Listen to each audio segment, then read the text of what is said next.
ராஜி ரொம்ப டீப்பா யோசனை பண்ணிக்கிட்டு இருக்கா போல தெரியுது.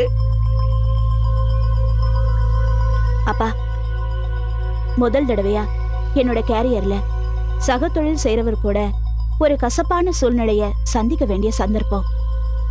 அதான் எப்படி சமாளிக்கலான்னு திங்க் பண்ணிட்டு இருக்கேன்ப்பா. ரொம்ப சிக்கலான பிரச்சனையா தான் இருக்கு. என்னை பொறுத்த வரைக்கும் இதுல சிக்கல் இல்லப்பா. அதுக்கு பதிலா விரோதம் தான் வரும். அதை நான் சந்திக்கவும் சமாளிக்கவும் தயாரா இருக்கேன். ஏமா, எனக்கு ஒரு யோஜனை தோணுது. ஆக்சிடென்ட் ஆன அந்த பையனுக்கு நாம வேற வகையில உதவி பண்ண முடியாதா? வேற வகையிலன்னா புரியலப்பா. கூட தொழில் பண்ற வக்கீல்கிட்ட விரோதமோ குரோதமோ வேண்டாமா? அதுக்கு பதிலா வேற ஏதாவது தொண்டு நிறுவனத்துக்கிட்ட பேசி பையனுடைய எதிர்காலத்துக்கு ஒரு அமௌண்ட் கிடைக்கிற மாதிரி பண்ணலாமே. ஏன்பா பயந்துட்டீங்களா? இந்த கேஸ்ல விசித்திரமான ஒரு நிலைமையை பாத்தீங்களா? ஆக்சிடென்ட்ல பையனோட 2 காலும் போனது விதி நினைச்சு அழுதுருக்காங்க. மோதின லாரிய பத்தி எதுவுமே தெரியாதுங்கிறப்போ நம்ம தலையெழுத்துன்னு மனசை தேத்திக்கிட்டு வேற வழிய யோசிச்சிருக்காங்க. அந்த சமயம் பார்த்து உதவி செய்யற மாதிரி ஒருத்த வந்து அவங்களுக்கு நம்பிக்கையை ஊட்டி அவங்கள கேடயமா வச்சு பையனோட ஊனத்தை காட்டி 10 லட்சம் வாங்கிட்டு ஏமாத்துனா அந்த ஆளை சும்மா விடலாமாப்பா? புரியுதுமா. நீ அந்த வக்கீல எதிர்க்கிறதா முடிவு பண்ணிட்ட. எதுக்கும் உன் சீனியர்கிட்ட ஒரு வார்த்தை சொல்லிட்டேன். நேத்தே அவர்கிட்ட பேசிட்டேன்பா. நம்ம பாணியில முதல்ல பேசி பார்க்க சொன்னாரு. ஆனா அந்த ஜெகன் பேச்சுவார்த்தைக்கு கட்டுப்பட்டு வர ஆள் இல்லப்பா. ஏமா, நீ தான் அடிக்கடி சொல்லுவியே சாம பேத தான தண்டம்னு.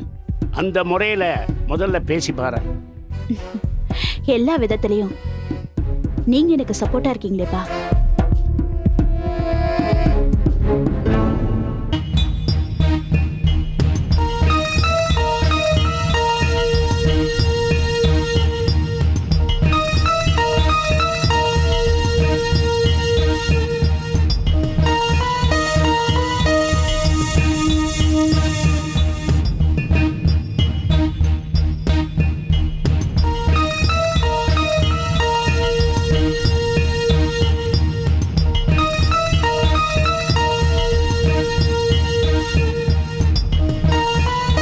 ஆக உனக்கு சோறு தண்ணியை விட, காசு பணத்தை விட, அப்பா அம்மா ஃப்ரெண்ட்ஸை விட இந்த வீடியோ கேம் தான் பெருசு இல்ல? இல்ல. என்ன இவன் இல்லைங்கிறா? என்னை விடவும் கூட எனக்கு வீடியோ கேம் தான் பெரிய விஷயம்.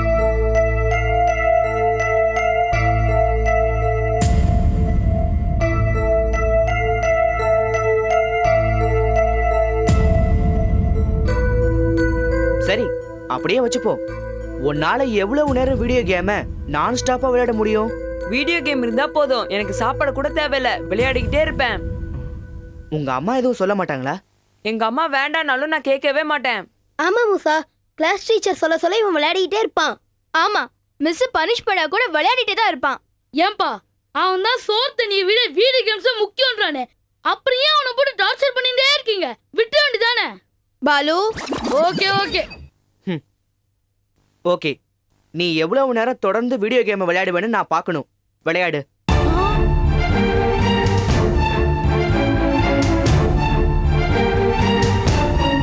ஆடா பாவி, ஒரு 4 நல்ல வார்த்தை சொல்லி இவனை திருத்துவேன்னு உன்கிட்ட கூட்டின்னு வந்தா நீ வீடியோ கேம் கொடுத்து இவனை என்கரேஜ் பண்ற? டே பாலு, நாம பழகின இந்த 3 வருஷத்துல எத்தனையோ தடவை நான் உங்களுக்கு நல்ல வார்த்தை சொல்லி அட்வைஸ் பண்ணிருக்கேன். ஆனா நீ எப்பயாவது அதை கேட்டு திருந்திருக்க? மூசா, இவன் ஜென்மத்துக்கும் திருந்த மாட்டாங்கிற விஷயம் நமக்கு எல்லாருக்கும் தெரிஞ்சது தானே. அவன் தான் நாய் வாலும் தெரிஞ்சு போச்சே. நீ நந்துவ திருத்து மூசா. நம்ம ட்ரீட்மெண்ட் தான் எப்பவுமே வித்தியாசமா இருக்கும்னு தெரியும்ல. பொறுத்து இருந்து பாருங்க. நந்து, நீ விளையாடு. தேங்க்ஸ்.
மூசா பசிக்குது, சாப்பிட ஏதாவது வேணும்.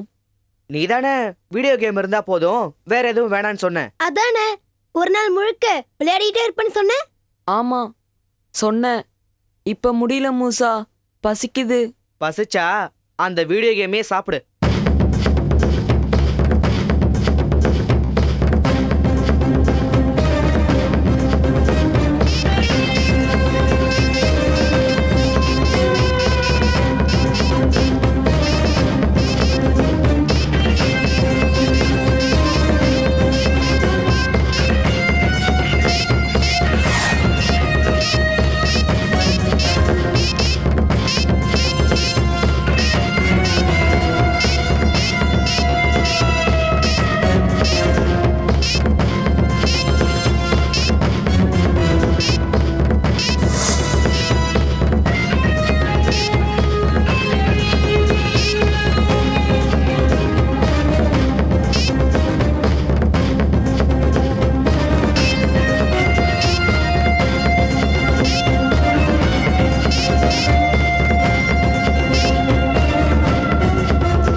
நீ போய் தண்ணி எடுத்துட்டு வாடா. கௌரி நீ போய் சாப்பாடு எடுத்துட்டு வா. நந்து நந்து நந்து நந்து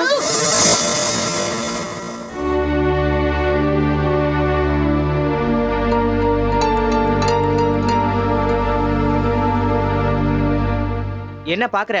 இந்த வீடியோ கேம் விளையாடு. எனக்கு இந்த வீடியோ கேம் வேணா, ஒரு மண்ணு வேணாம். இனிமே என் கையால அதை தொடக்கூட மாட்டேன். கொண்டா.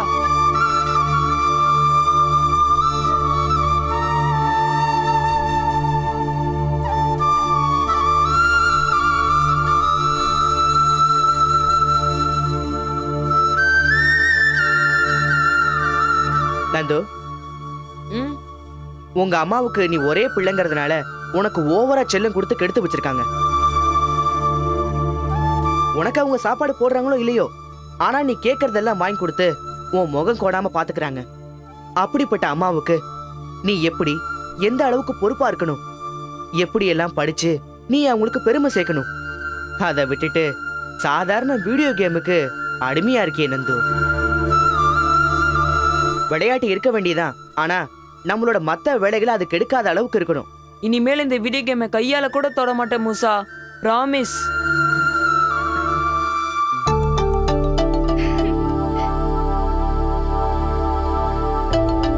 சபாஷ் நந்து.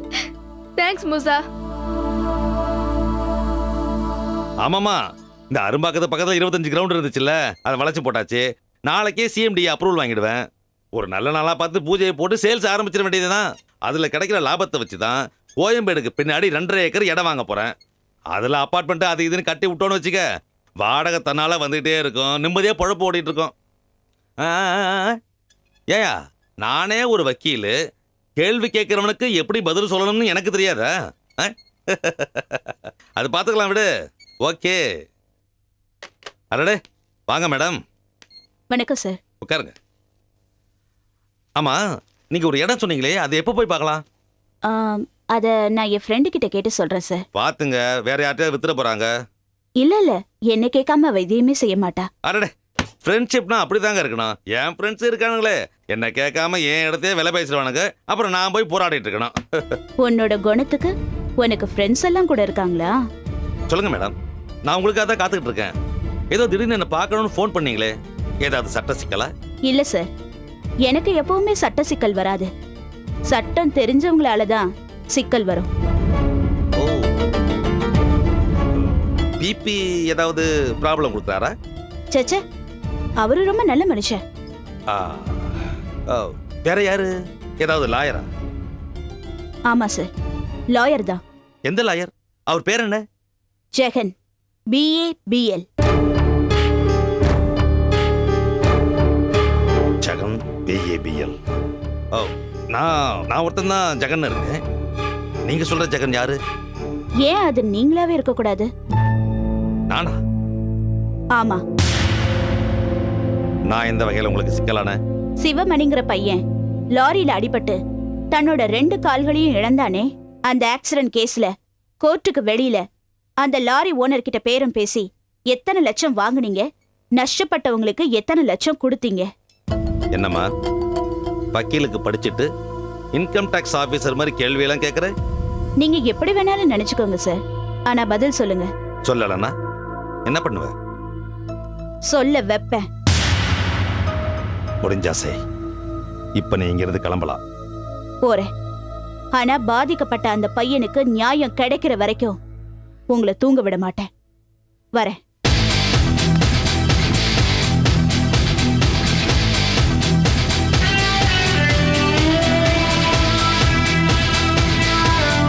என்ன இது, புதுசா ஒரு பூதம் கிளம்பிருக்கு? அந்த சம்பத் ஏதாவது போட்டு கொடுத்துப்பானோ தெரியலையே.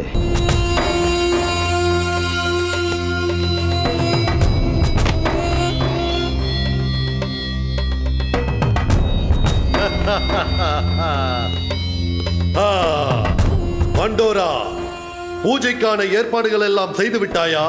எல்லா ஏற்பாடும் பிரமாதமா செஞ்சுட்டே எஜமா. நீங்க தியானத்துல உட்கார்ந்து மந்திர உச்சாரணத்தை ஆரம்பிச்சா போதும்.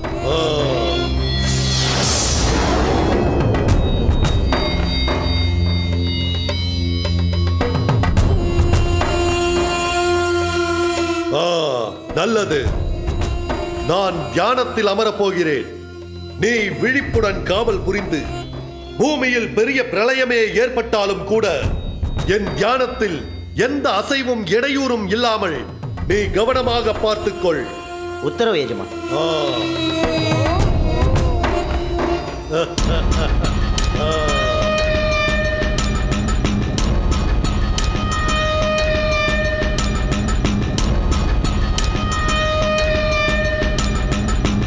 எம் குல முன்னோர்களே, மந்திரவாதிகளின் பிதாமகன்களே, மா மன்னர்களையும் சாம்ராஜ்யங்களையும் தங்களின் மந்திர கோள்களின் பிடியில் கட்டி ஆண்ட அதி பராக்கிரமசாலிகளே, உங்களின் வழித்தோன்றலான இந்த அசீம் பதூதா அழைக்கிறேன்.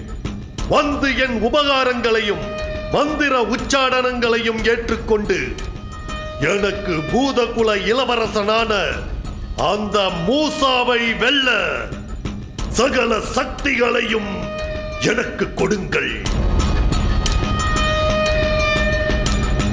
உங்கள் சரீரங்கள் இறந்தும் அவைகளில் இரவாமல் வாழ்ந்து கொண்டிருக்கும் உங்களின் அதீத சக்திகளை எனக்குள் கதிர்களாக பாய்ச்சி நம் குலம் வாழ, நாம் எவரையும் வெல்ல எனக்கு சக்தி கொடுங்கள். எனக்கு சக்தி கொடுங்கள்.